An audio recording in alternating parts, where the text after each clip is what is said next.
সেটা হলো আজকে থেকে সারা দেশ হয়তো আমি পরিবর্তন করতে পারবো না, কিন্তু আমার বার্তাও হয়তো সবাই শুনবে না।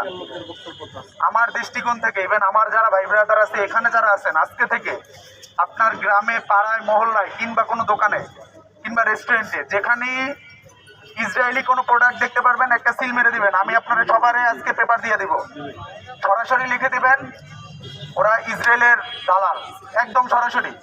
ওরা যত পরিমাণে যা করুক, আপনি খালি বলবেন আমি দরকার হয় যতগুলো পেপার লাগে আমি দিব, ডিরেক্ট লাগাই দিবেন।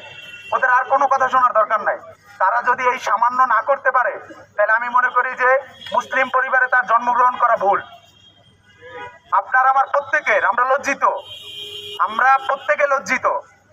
আজকে 17টা মাস আমার ভাইরা কান্না করে।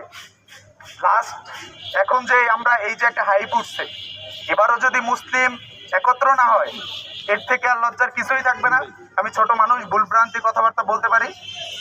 সবাই আমার জন্য দোয়া করবেন, ফিলিস্তিনের ভাইদের জন্য দোয়া করবেন। আল্লাহ হাফেজ।